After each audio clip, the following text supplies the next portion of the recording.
आपको पिछली तारीख पे भी हमने आगाह किया था और अब 5 दिन गुजरने के बाद भी आगाह कर रहे हैं कि पुलिस इन्वेस्टिगेशन फ़ाइल जिसके अंदर वो तमाम शवाहिद हैं, जिसकी बेसिस पे सी क्लास हुआ है, वो आज की तारीख तक प्रोसिक्यूशन ऑफिस में जमा नहीं कराई गई थी।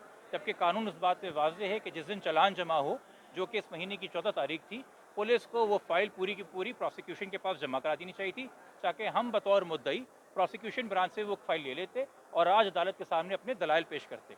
आज अदालत के सामने प्रोसिक्यूटर साहब ने भी बताया कि फ़ाइल उनके पास ये आज तक नहीं पहुंची थी, ये आज ही पहुंची है, प्रोसिक्यूशन वापस ले गई थी। जब इस्तफसार किया अदालत ने कि जी क्यों ये आपके पास फ़ाइल नहीं थी, तो प्रोसिक्यूटर साहब जो थे उन्होंने कह दिया जी ये हाई प्रोफाइल केस है। हम समझने से कासिर हैं कि क्या कौन सा केस हाई प्रोफाइल होता है।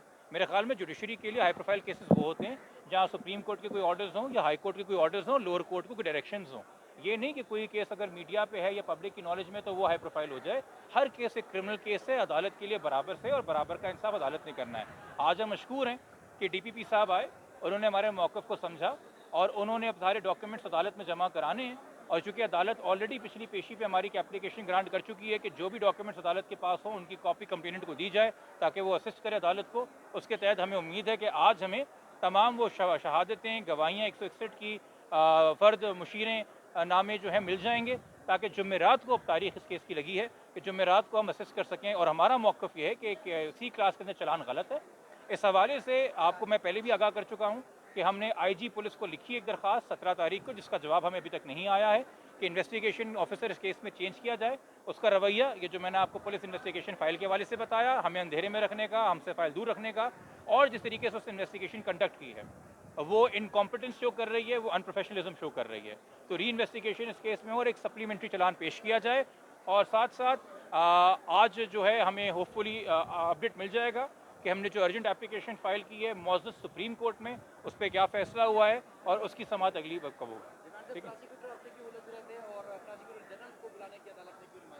देखिए हमारा एक मौक़िफ़ है कि ये चलान सी क्लास में नहीं होना चाहिए, प्रोसिक्यूशन का एक मौक़िफ़ है कि सी क्लास में होना चाहिए।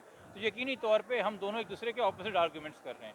ऑपोजिट आर्गूमेंट्स के अंदर वकला के बीच में अक्सर तसादुम ना हो, अच्छी बात है, बहस हो जाए खैर है। अदालत में बहस ही होती है तो उसमें ऐसी कोई बात नहीं है। ये बताएं, आपने पुलिस के ऊपर बड़ा सवाल उठाया है कि पुलिस ने थाने वाला जो होते हैं उनके भ्रम होती है, उसकी वजह से वो नाराज़ है।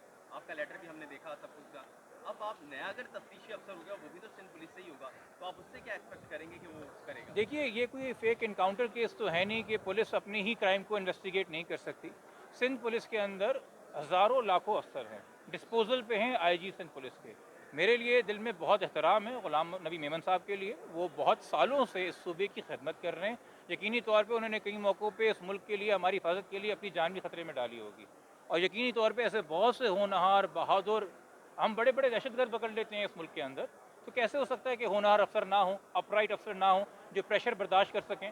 और जहाँ पे करप्शन होती है सीनियर ब्यूरोक्रेसी में, वहाँ जूनियर ऑनेस्ट ऑफिसर हमेशा करप्शन के प्रेशर बर्दाश्त करते हैं।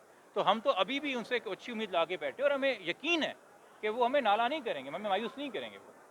ठीक है जिस जी। तरह दौरान समाअत जज साहब ने कहा कि 4 फाइलें बननी चाहिए और आपने एक भी नहीं बनाई, उसके लिए आप क्या कहेंगे? उससे आप बेहतर है कि आप डीपीपी साहब से रब्ता करें, जो कि उनकी परफॉर्मेंस के ऊपर उनसे सवाल होना चाहिए। मैं बैठ के उनकी गैर हाज़िरी में बात करूँ ये तो गीबत हो जाएगी हज़रत। ठीक है, बहुत ऐसा लग रहा था कि मुलज़िम तरफ से वो लोग सरकार जो है पैरवी कर रही है किसकी, उसके लिए सवाल था। अगर आपको लग रहा था तो आप गवाह हैं और आप मीडिया में मौजूद हैं कि अगर आपको लग रहा था कि जब सी क्लास के अंदर प्रोसिक्यूशन ने एक स्टांस लिया है, उसका मतलब यही है कि उनकी नज़र में मुलजिम के खिलाफ केस झूठा है, तो वो तो वही स्टांस लेंगे। बात वो नहीं है कि उनका स्टांस क्या है, बात यह कि हमें अपना स्टांस आर्ग्यू करने के लिए, अपना मौक़िफ़ आर्ग्यू करने के लिए पुलिस इन्वेस्टिगेशन फ़ाइल तो शेयर की जाए। हम कोई बिजी बॉडी नहीं है, कोई एनजीओ नहीं है, कोई फलाही इदारा नहीं है। मुद्दई मुकदमा बच्ची मुग़वी का बाप, मुग़विया का बाप आपके सामने खड़ा है, उसको अगर आप नहीं बताएंगे कि किन शवाहिद के ऊपर आपने सी क्लास किया है, तो हम कैसे क्वेश्चन कर सकते हैं? या हम चुपचाप एडमिट कर लें कि जी हमारा दावा झूठा था और हमारे पास और कोई नहीं है। और आप लोग बतेरे केसेस कवर कर चुके हैं, बेतहाशा केसेस कवर कर चुके हैं। ये नॉर्मल प्रैक्टिस का ऐसा है कि कंप्लेनेंट के पास एक फ़ाइल होती है प्रोसिक्यूशन को और कोर्ट को असिस्ट करने की। तो सर ठीक क्या है? समझते हैं? एक इसी क्लास के ऊपर आर्गुमेंट करेंगे आप जुमेरात को? जुमेरात को इंशाल्लाह हमें आज फ़ाइल मिल जाए, हमें मुतवक्को है कि फ़ाइल मिल जाएगी। सर क्या समझते हैं अगर पुलिस आपको फाइल नहीं देगी तो इसका मतलब ये नहीं है कि जो खदशात थे वालिद साहब के वो दोस्त साबित हो रहे हैं? मेरे ख्याल में मीडिया भी कोई राय कायम करे ना, कोई मीडिया भी ओपिनियन फॉर्म करे। आप सारी राय और ओपिनियन मुझसे ले लें, आपके सामने सारी बातें हो रही हैं और माशाल्लाह आप लोग मुझसे ज़्यादा केसेस देखे हुए, आपने कवर किए हुए, तो तो इस हवाले से आप जो अपनी रिपोर्टिंग करेंगे, तबसरा करेंगे, आपको देखा हाल खुद बयान कीजिएगा। आप मेरा कंधा हर चीज़ के लिए इस्तेमाल ना करें, ठीक है? Thank you. और आपका क्या कहना है? मेहदी भाई से बात मेहदी भाई इधर आ जाओ। आइए। देखिए, मैं सिर्फ यही कहूँगा कि मोअज़्ज़ज़ अदलिया के ऊपर मुझे पूरा भरोसा है कि वो मुझे इंसाफ देगी। इसीलिए हम यहाँ पे भी खड़े हैं और सुप्रीम कोर्ट में भी उसका दरवाज़ा भी हमने इसीलिए खटखटाया है। मैं सिर्फ यही कहना चाह रहा था आज, इसीलिए हम यहाँ पे हैं। मेहदी भाई कल आपकी एक बड़ी दुखी गमज़दा सी जो है वीडियो वायरल हुई, मैंने जिससे बताया। हम सबका जो है दिल बहुत दुखा। तो आप तो इस्तेकामत का एक पहाड़ है और एक मिसाल है, तो कल ऐसा क्या हुआ जो आप एकदम दिल बर्दाश्त हो गए? देखिए, कल फादर्स डे था और मैं इंसान भी हूँ। वो मेरा पर्सनल मोमेंट्स थे। यहाँ पे मैं अपनी बेटी के लिए फ़ाइट करने आता हूँ और पूरे पाकिस्तान की जो एक इशू चल रहा है मैं उसके लिए फ़ाइट कर रहा हूँ। तो यहाँ पे आप मुझे वैसे ही देखेंगे। अच्छा, तब क्या कहेंगे?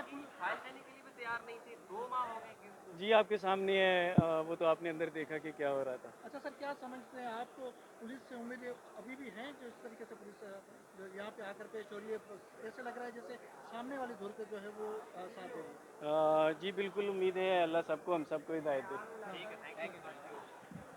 इस वक्त हम मौजूद हैं कराची सिटी कोर्ट में, और जैसा कि आपने दुआ जहरा केस की अपडेट जिब्रान नासिर एडवोकेट के ज़बान से सुना और उनके वालिद के भी गुफ्तगू आपने सुनी। हमारा पाकिस्तान का अज़्म है कि हर मज़लूम के साथ खड़े होना और हर जालिम के ख़िलाफ़ आवाज़ उठाना। देखते रहिए हमारा पाकिस्तान टीवी। अपनी होस्ट सैयदा नजम जहरा को इजाज़त दीजिए। हमारा पाकिस्तान टीवी चैनल को लाइक, सब्सक्राइब और शेयर कीजिए। शुक्रिया।